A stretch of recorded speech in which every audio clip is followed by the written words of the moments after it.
I stood in Bryce's office, trying to process his words. Pack your things. Your position has been eliminated. The termination hit me like a physical shock, though I'd been expecting it for days. 1 week after Verity's funeral, and here I was, being fired. The timing wasn't coincidental. I kept my expression perfectly neutral, despite the storm raging inside. I understand. We'll need all client information transferred immediately, he continued, sliding a folder across his desk, especially any contacts you've been handling directly. I nodded, accepting the folder without opening it. Of course. And, he added, leaning forward with poorly concealed urgency, we'll need details about the West Coast accounts. Verity mentioned them before her. Unfortunate passing. That's when I knew. They had no idea she'd officially transferred the entire 1.2 million portfolio to me 3 days before her heart attack. No idea I'd already quietly resigned via certified mail that morning. I'll gather everything, I promised with a pleasant smile. Bryce seemed almost disappointed by my calm reaction. He'd expected tears, perhaps begging. Instead, he got professionalism that clearly unsettled him. You have until the end of the day, he said, dismissing me with a wave. I walked out of his office, past curious stares of colleagues who'd clearly been speculating about my closed-door meeting. Some looked away quickly, guilty about already knowing my fate. Others watched with barely concealed satisfaction. One less competitor on the corporate ladder. At my desk, I began methodically packing my few personal items into a small cardboard box the HR department had already provided. How considerate of them to have it ready. Nell from accounting approached, her voice lowered. Is it true? They're letting you go? Apparently my position has been eliminated, I replied, carefully wrapping the small crystal paperweight Verity had given me for my 3-year anniversary with the company. That's ridiculous. You brought in that huge Coastal Solutions account just last month. I shrugged. Business decisions rarely make sense from the outside. What I didn't say. This was exactly what Verity had predicted. Exactly what we had planned for. 6 months earlier, Verity had called me into her office late one evening. Everyone else had gone home, leaving the floor quiet except for the distant hum of the cleaning crew's vacuum. Kenna, she said as I entered, close the door. I did as instructed, settling into the chair across from her desk. Verity pushed aside her computer monitor and slid a glass of water toward me.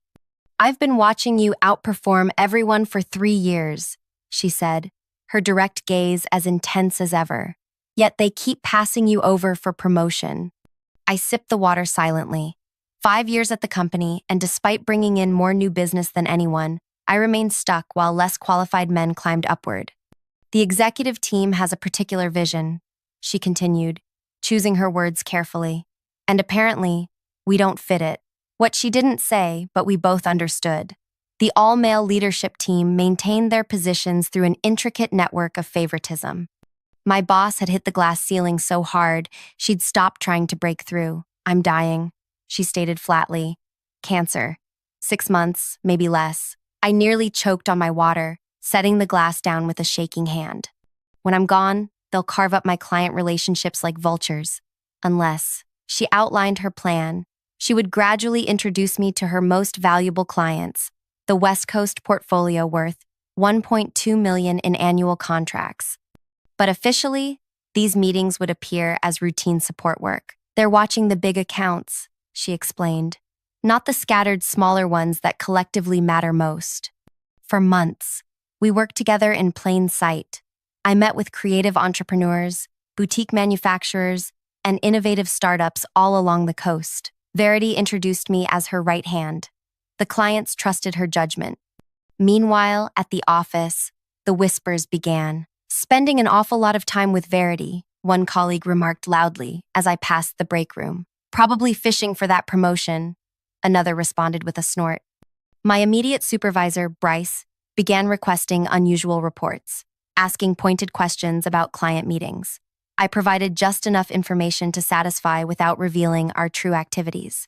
2 weeks before she died, Verity finalized the paperwork. Legal transfer of client relationships, properly notarized. She even paid the transfer fees from her personal account. They'll come for you after I'm gone, she warned. Be ready. The day she died, I cried genuine tears. She'd become more than a mentor, but beneath my grief, her plan was already in motion. At her funeral, the executive team performed their sorrow beautifully. Bryce placed his hand on my shoulder, his touch uncomfortable and unwelcome. "Such a loss," he said. "We'll need to discuss transitioning her accounts soon." I nodded, eyes downcast. Whatever the company needs. That evening, I received a text from the CEO. "Meeting tomorrow. Bring complete client list." I stayed up all night preparing 2 sets of documents. One included every client except those in the West Coast portfolio. The other was my resignation letter, effective immediately. With 2 weeks' notice, I wouldn't be required to work. The CEO glanced at my incomplete list during our morning meeting. "Where are the West Coast accounts?" "I'm not familiar with those," I said, expression neutral. "She handled them personally." His face tightened. "Search her files. We need those clients." For a week, I pretended to search while secretly meeting with my inherited clients. Every evening, Bryce would demand updates. Every morning, I'd report finding nothing. The company grew desperate. The quarterly projections looked bleak without those accounts. The executive team huddled in closed-door meetings. Then came my termination. Bryce barely contained his satisfaction, assuming I'd be devastated. Now, as I placed the last of my belongings in the box, Nell touched my arm. "What will you do now?" I smiled. "I have some ideas. If you're enjoying this story so far and want to know what happens next, hit that like button and subscribe to the channel. I promise Kenna's journey is just getting started, and you won't want to miss what's coming next.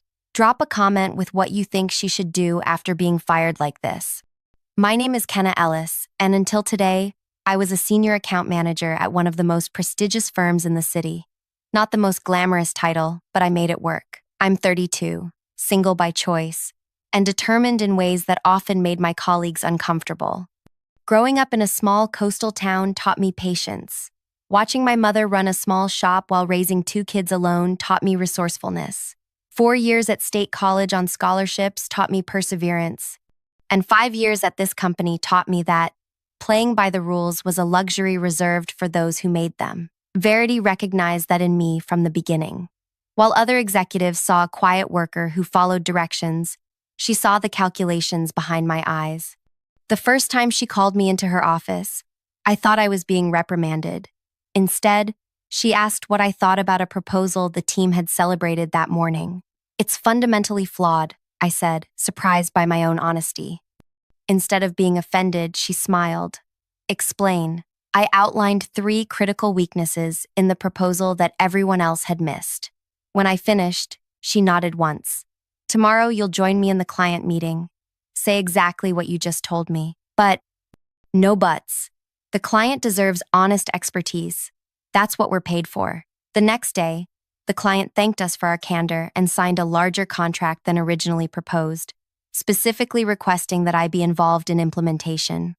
That was the beginning of our working relationship. Verity became my mentor, though neither of us ever used that term. She pushed me, challenged me, and trusted me with increasingly important responsibilities.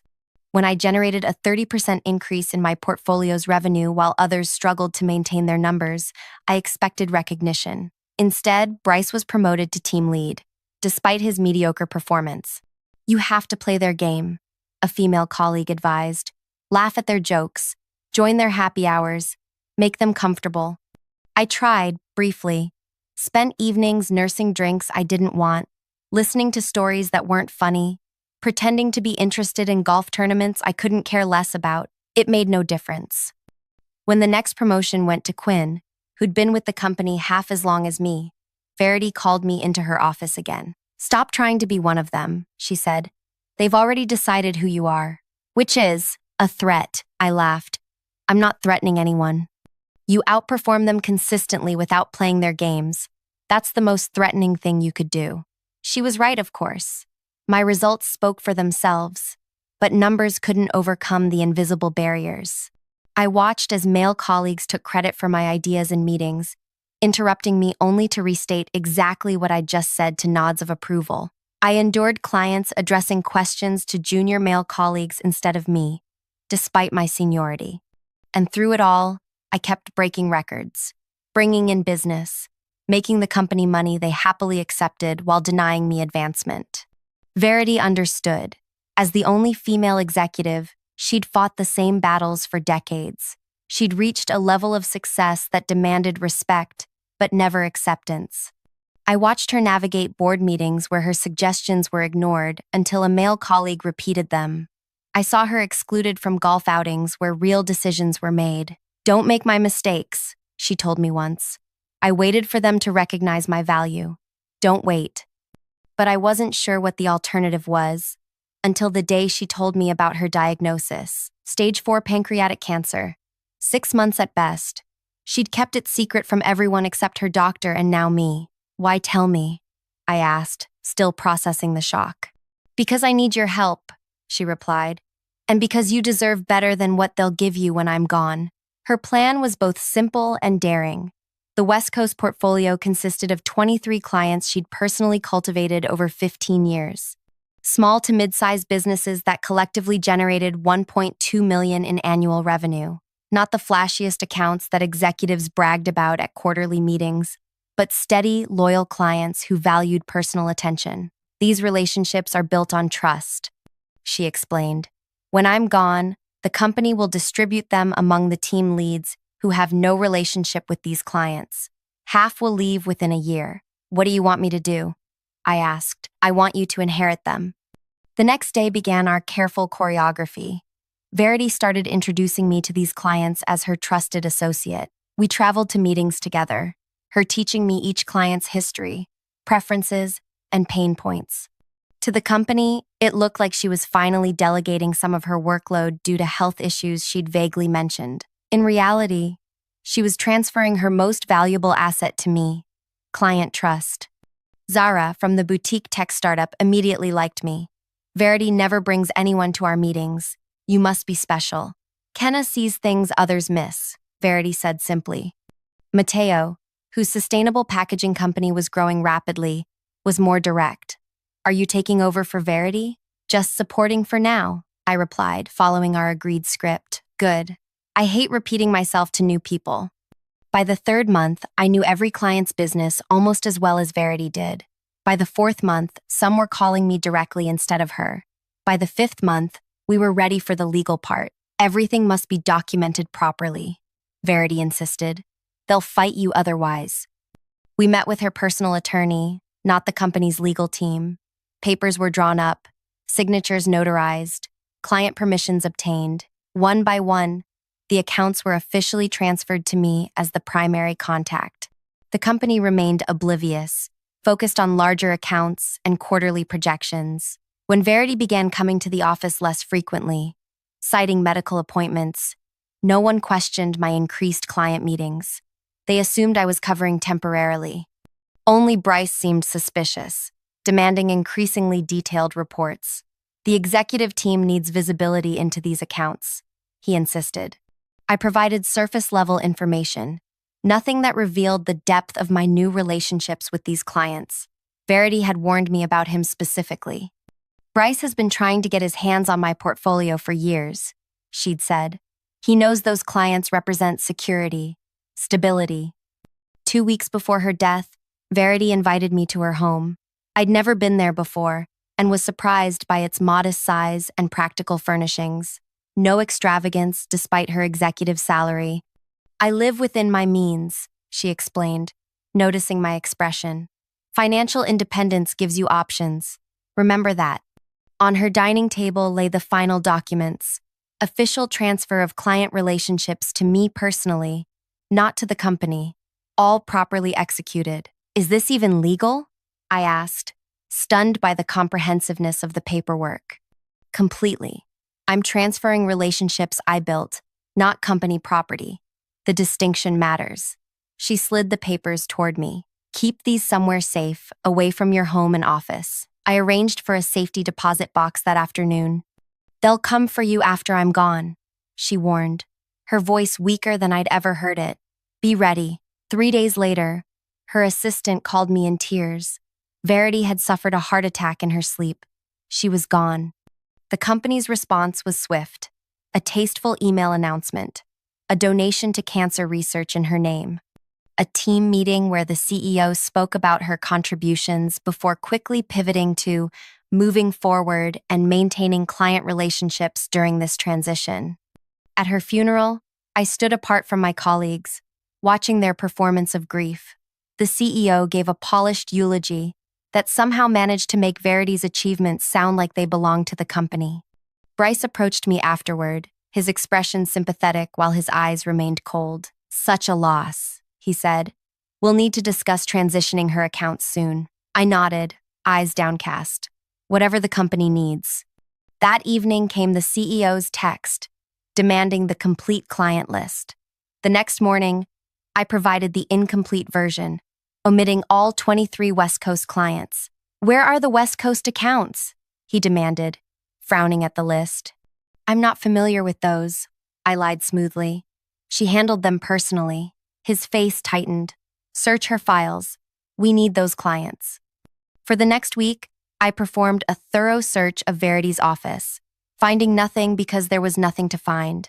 She'd been methodical in removing any trace of these particular client relationships.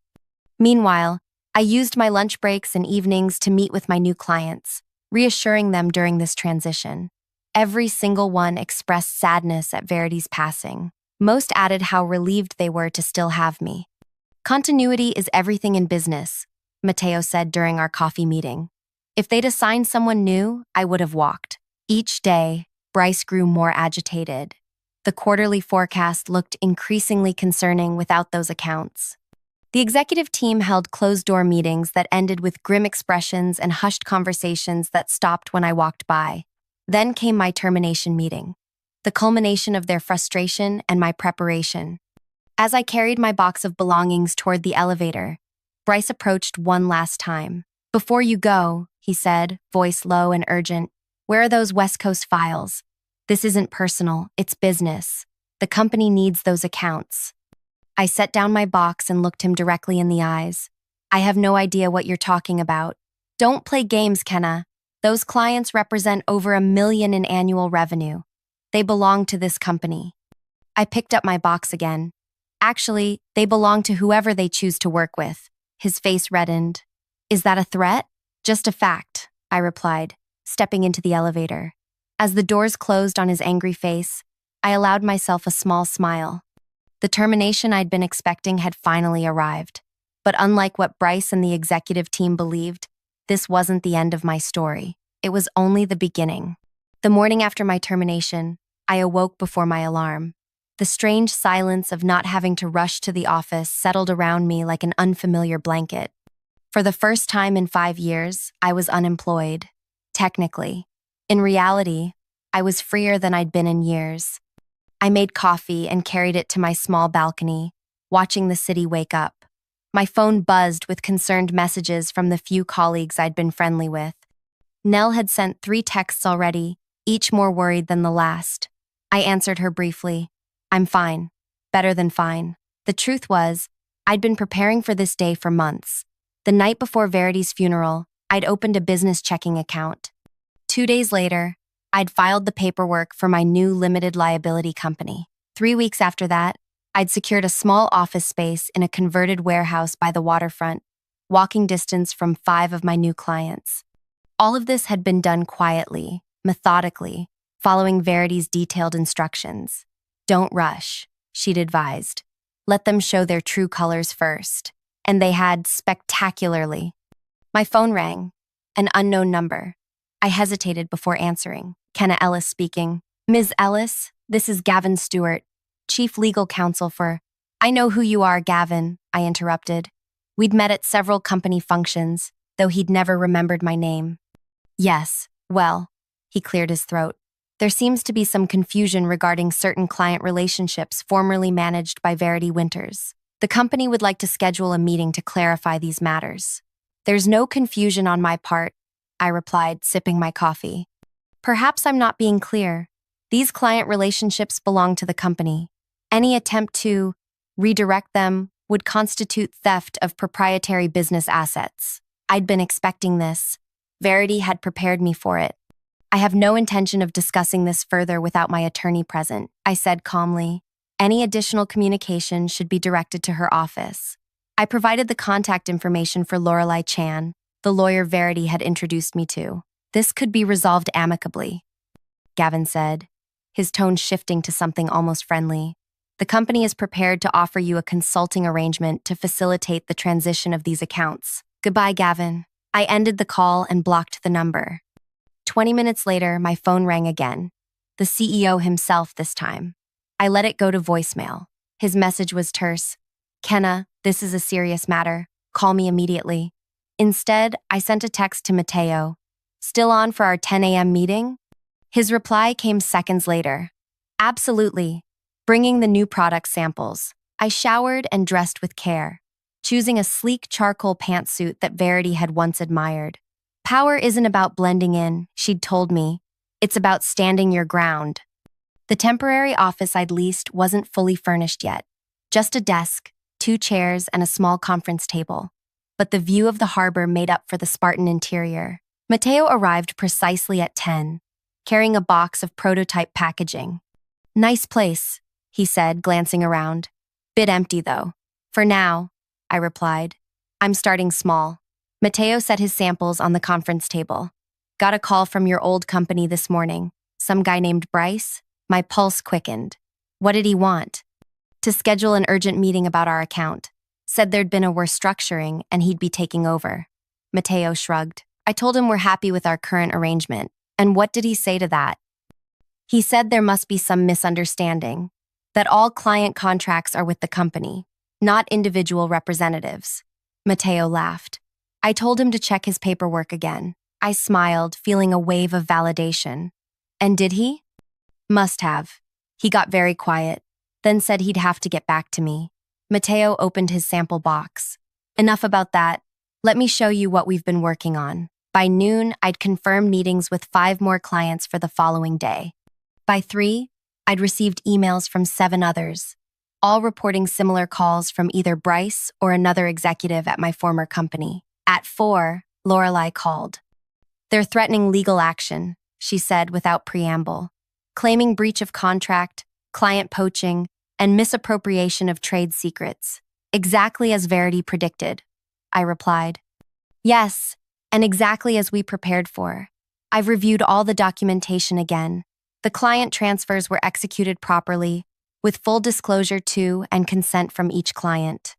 You never signed a non-compete clause, and there are no trade secrets involved since all client information was either publicly available or provided directly by the clients themselves. So, we're on solid ground? Absolutely.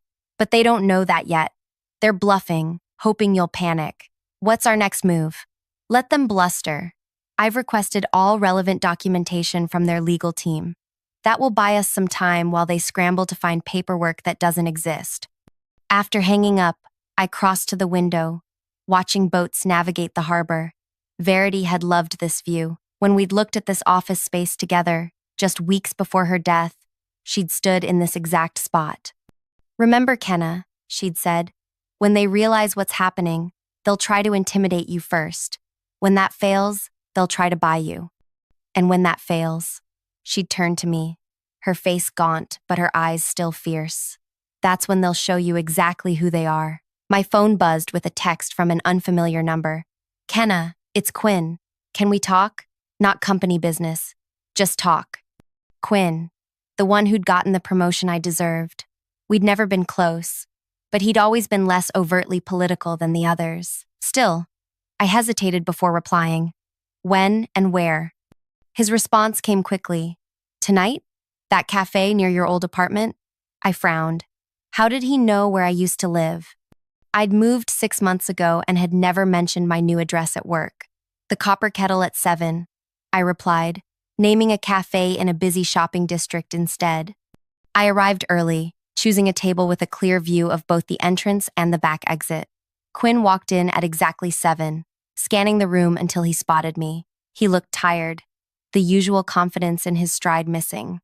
Thanks for meeting me, he said, sliding into the chair opposite mine. What's this about, Quinn? He ordered coffee before speaking again. Things are crazy at the office. The executive team is in complete meltdown mode, and that concerns me how? They're saying you stole clients, that you and Verity conspired to defraud the company. He leaned forward. They're building a case against you. There is no case. They've pulled 5 years of emails, looking for evidence. They're interviewing everyone who worked with you, asking if you ever discussed taking clients. I kept my expression neutral.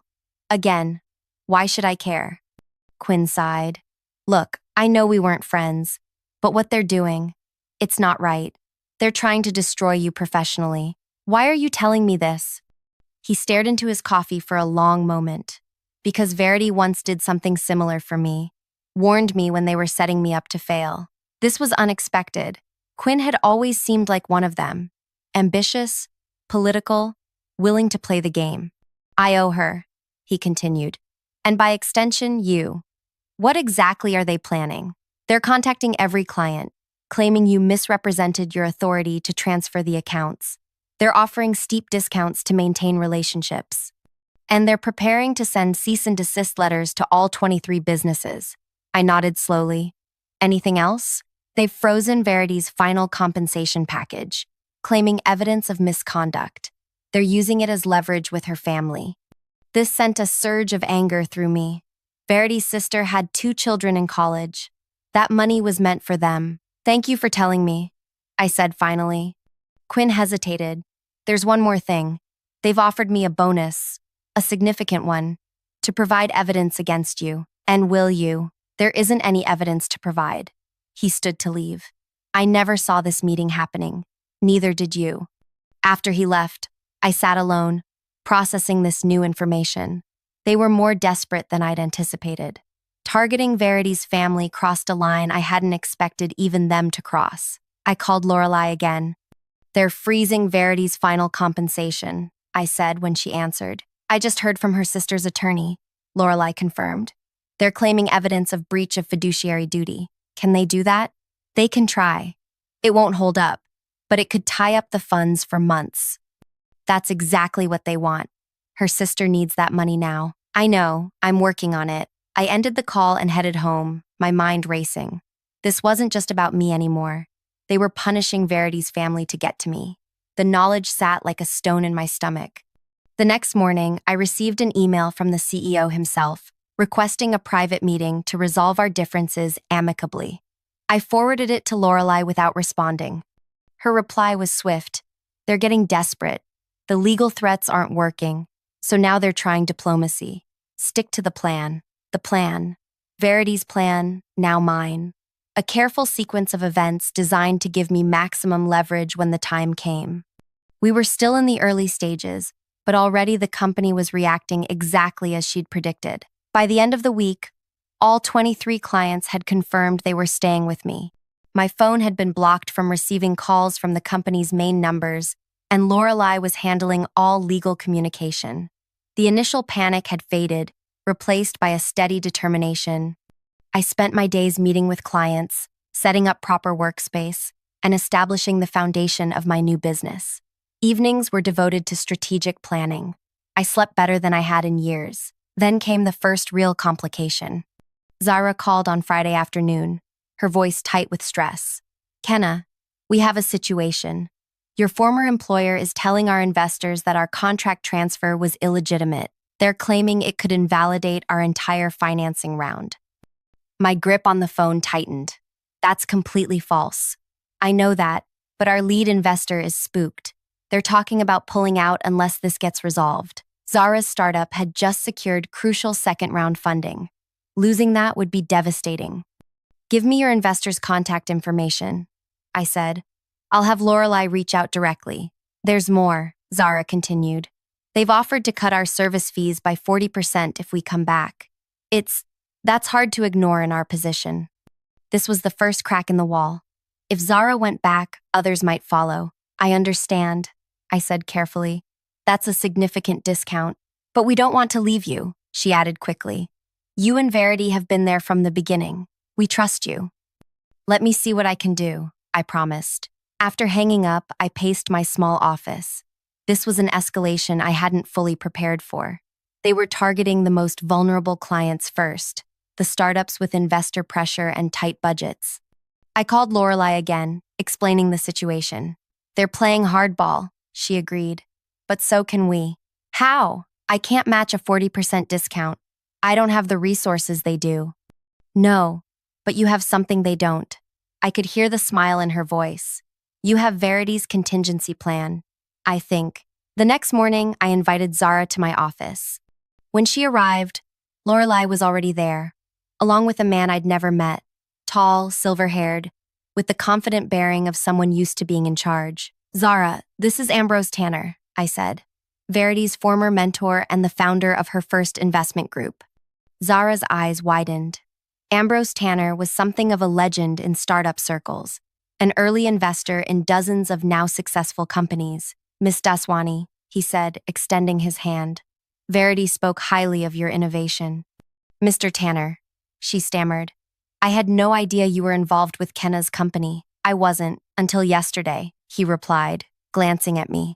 But Verity asked me to keep an eye on certain situations that might arise after her passing. Your current predicament qualifies. For the next hour, Ambrose outlined a potential partnership that would not only resolve Zara's immediate investor concerns, but potentially accelerate her company's growth timeline. By the time she left, the crisis had transformed into an opportunity. Thank you, I said to Ambrose after Zara had gone. Verity never mentioned she'd spoken to you about this. Verity kept many cards close to her chest, he replied. She contacted me shortly before her death, explained what she was planning for you, and asked if I'd be willing to step in if certain situations arose. And you agreed? Just like that? Ambrose's expression softened. Verity saved my company 20 years ago when everyone else had written me off. I owed her. Besides, he added with a small smile, I've been watching those executives mismanage talent for years. It's about time someone taught them a lesson. Over the next 2 weeks, similar scenarios played out with other vulnerable clients. When my former company targeted them with aggressive discounts or investor pressure, I found ways to strengthen those relationships rather than simply trying to maintain them. For Wade's custom furniture business, I connected him with 3 new retail partners. For Lark's organic skincare line, I arranged a feature in a major lifestyle publication. Each solution was tailored specifically to the client's needs, demonstrating a level of personal attention my former company couldn't match. The executive team's tactics grew increasingly desperate. They attempted to contact my clients outside of business hours. They spread rumors about my company's financial stability. They even sent a junior account manager to stand outside my office building, intercepting clients as they arrived for meetings. Through it all, I maintained the calm demeanor Verity had modeled. Never let them see you sweat, she'd advised. The moment you react emotionally, they believe they've won. 3 weeks after my termination, I received another email from the CEO, marked urgent and confidential. This has gone far enough. It read, we're prepared to offer you a partnership position with full executive privileges if you return the West Coast accounts to company management. This offer expires in 48 hours. I forwarded it to Lorelai with a single question. Time? Her response was equally brief. Almost. That evening, I spread all my documentation across my dining table. Client contracts, transfer agreements, email correspondences, meeting notes. Everything meticulously organized and preserved. 5 months of careful preparation leading to this moment. My phone rang. Bryce's number. I answered out of curiosity. The CEO's offer is genuine, he said without greeting. Full partnership. Corner office. Executive compensation package. Sounds generous, I replied. It's more than generous, it's unprecedented. And what would my role be in this partnership? He hesitated. Strategic client management, meaning I'd bring back the West Coast accounts but wouldn't actually manage them. Details would be negotiated, of course. Of course, I echoed. And you? What's your role in this arrangement? Another hesitation. I've been asked to facilitate the transition, meaning you've been told to get me to agree at any cost, because the quarterly numbers are due next week, and the executive team is panicking. The silence confirmed my assessment. The offer expires tomorrow, he finally said. I suggest you consider it carefully. I always do. After hanging up, I sent a message to Lorelai. They've offered partnership. Getting desperate. Her reply came immediately. Perfect. Exactly on schedule. Meet tomorrow, 9 a.m. Bring everything. The next morning, I arrived at Lorelai's office carrying a briefcase full of documents. She was waiting with a colleague I hadn't met before, a serious-looking woman introduced simply as Diane from the Financial Crimes Unit. My heart raced as I realized what was happening. This was the moment Verity had been building toward all along. Not just a plan for me to take clients and start my own business, but something much bigger. Ms. Ellis, Diane said, I understand you have information regarding potential financial irregularities at your former company. I looked at Lorelai, who nodded encouragingly. Yes, I replied, opening my briefcase. I believe I do. The documents I placed on the table represented only a fraction of what Verity had compiled over 15 years. Evidence of systematic financial manipulation that went far beyond simple accounting tricks. Creative revenue recognition, hidden expenses, artificially inflated client contracts, a pattern of deception designed to boost executive bonuses while misleading shareholders. Verity discovered these discrepancies 3 years ago, I explained. She began documenting everything, building a case methodically. Why didn't she report it immediately? Diane asked. She tried, internally first, following proper channels. When that failed, she approached a board member, confidentially. 2 weeks later, her department's budget was cut by 30%, and 3 of her staff were let go. Diane examined the documents carefully. And she shared all this with you? Not until she knew she was dying. She needed someone to continue what she'd started. The client transfers, Lorelai added. They weren't just about helping Kenna start her own business. They were about protecting these clients from what's coming. And what exactly is coming? Diane asked. I pulled out the final document, a detailed analysis showing the company had been systematically overcharging clients while under-delivering services, using complex contract language to disguise the practice. When this becomes public, I said quietly, the company's reputation will be destroyed. Verity wanted her clients protected before that happened. Diane gathered the documents carefully. This will take time to verify. Of course, I agreed. Verity understood that too. That's why she was so methodical in her documentation. As Diane left with the evidence, Lorelai turned to me with an approving nod. You've done exactly what Verity hoped you would. Maintained your composure, followed the plan, and delivered the final piece exactly when needed. So what happens now? I asked. Now we wait, but not for long. I left Lorelai's office feeling lighter somehow, as if a weight I'd been carrying had finally been set down. The last piece of Verity's plan was in motion. All those months of careful preparation had led to this moment. My phone buzzed with a text from the CEO. Offer expires at 5 p.m. today. Last chance. I didn't bother responding. There was nothing left to say. Instead, I headed to my office by the water, where 3 client meetings were scheduled for the afternoon. Life would go on, business would continue, regardless of what happened next. As I unlocked the office door, my phone rang again. An unknown number. I almost didn't answer, assuming it was someone else from the company making a last-ditch effort. But something made me accept the call. Kenna Ellis speaking. Ms. Ellis. The voice was unfamiliar, authoritative. This is Detective Reeves with the Financial Crimes Division. We'd like to schedule a formal interview regarding the documentation you provided this morning. I closed my eyes, a mix of emotions washing over me. Of course, whatever you need. And Ms. Ellis, you might want to turn on the financial news.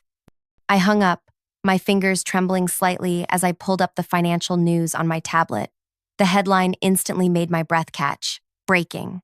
Securities investigation launched against major consulting firm amid fraud allegations.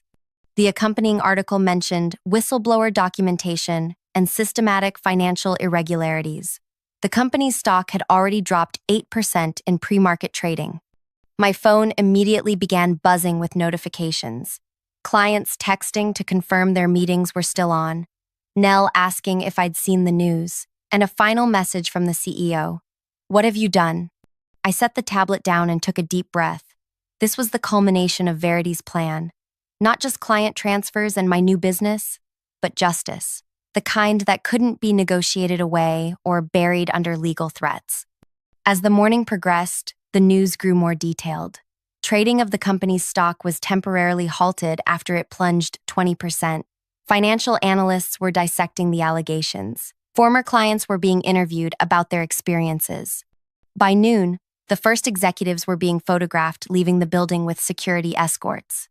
By 2, the board had announced an emergency meeting. By 4, Bryce and 3 others had been placed on administrative leave pending investigation. Through it all, I conducted my client meetings as scheduled, though everyone wanted to discuss the breaking news. Did you know? Mateo asked during our afternoon conference call. Let's focus on your upcoming product launch, I replied, neither confirming nor denying. That evening, Lorelei called. The SEC has requested formal interviews with 17 current and former employees. Your name is at the top of the list. I assumed it would be. They've also frozen all executive bonuses and compensation packages from the past 3 years. I thought of Verity's sister and her college-aged children. What about posthumous benefits? Will Verity's family still get frozen out?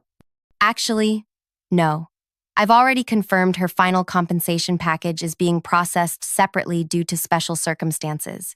Apparently, no one wants to appear to be punishing a deceased whistleblower's family right now. I smiled, feeling a weight lift. Good. That's what matters most. There's something else, Lorelei added. They found Verity's original report from 3 years ago. The one that was supposedly lost when she first tried to report the irregularities internally. It was buried in a restricted executive file server. So they knew, all along, every single one of them. The entire executive team was complicit. I thanked Lorelei and ended the call, walking to the window of my apartment to watch the city lights come on as dusk settled. Everything was unfolding exactly as Verity had planned. The company that had systematically marginalized us both was now facing the consequences of its actions. My phone buzzed with yet another message. Quinn, this time. They're looking for scapegoats.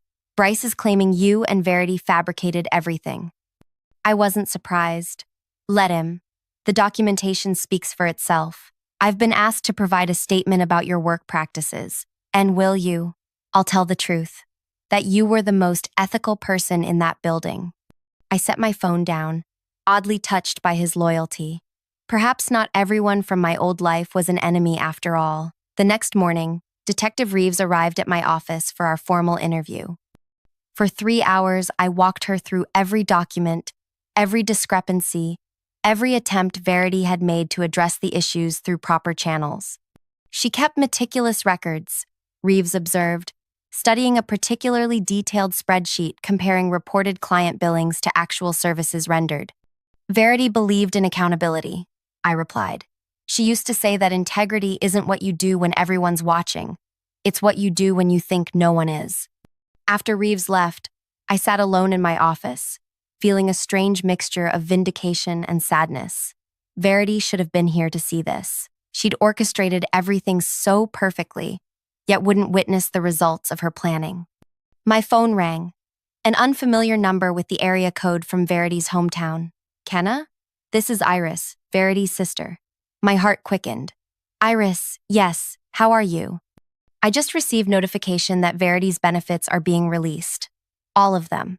The company's legal team suddenly became very cooperative. I'm glad to hear that. There's something else. Her voice softened. Verity left a letter for you with my attorney.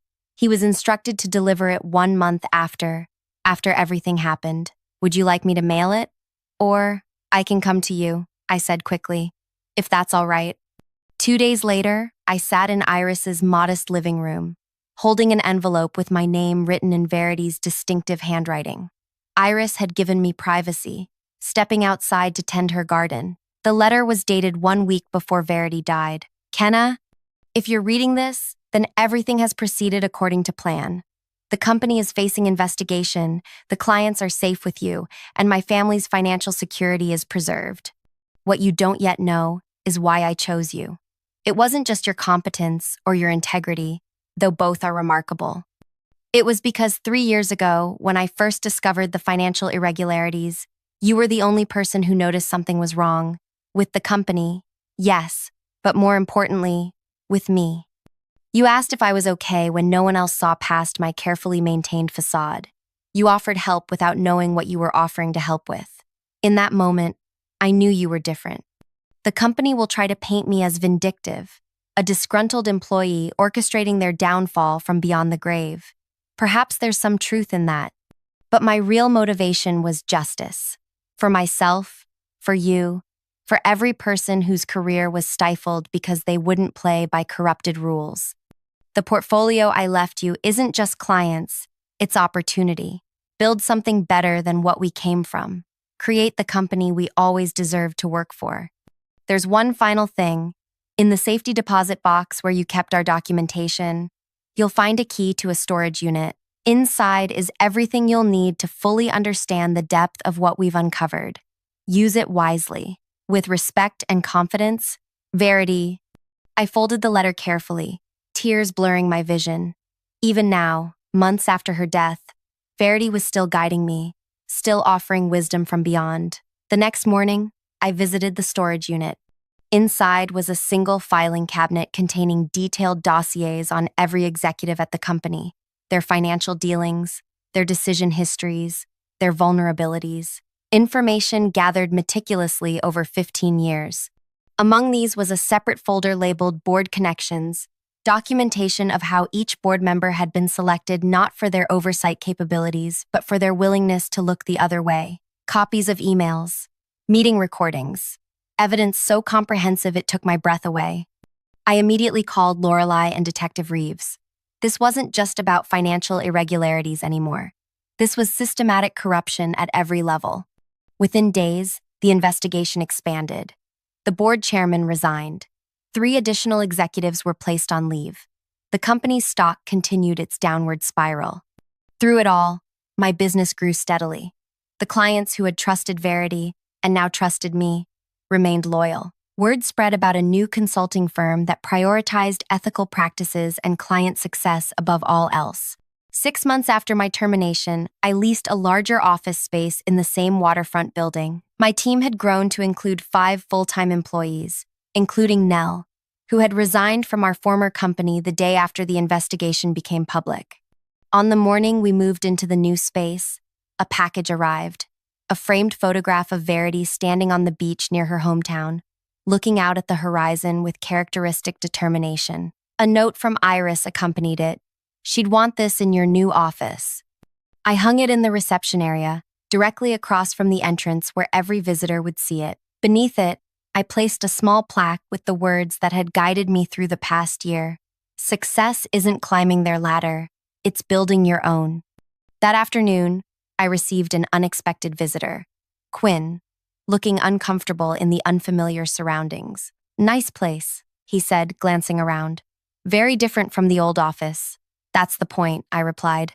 What brings you here? I've been offered a position at what's left of the company. There were restructuring after the investigation. Congratulations? He shook his head. I turned it down. It doesn't feel right, being rewarded for surviving the purge when I was part of the system that enabled everything.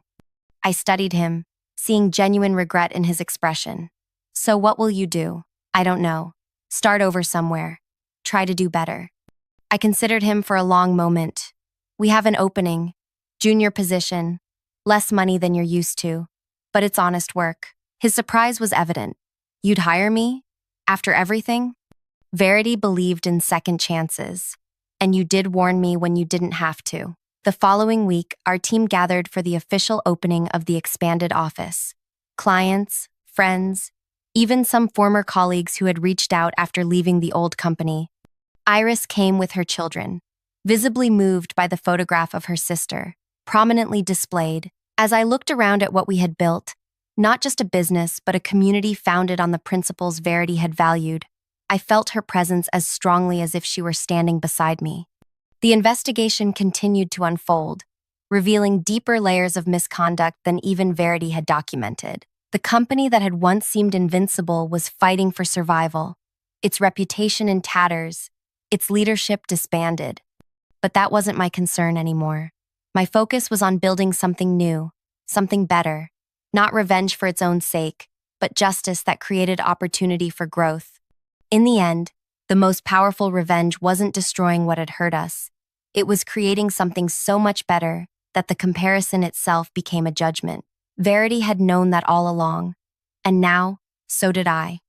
If you've made it to the end of this story, I hope it resonated with you in some way. Maybe you've faced similar challenges in your career, or perhaps you've witnessed the kind of systematic problems Kenna and Verity confronted. If this story touched you, please hit that like button and subscribe for more content like this. I'd love to hear your thoughts in the comments below. Have you ever had to stand up against workplace injustice?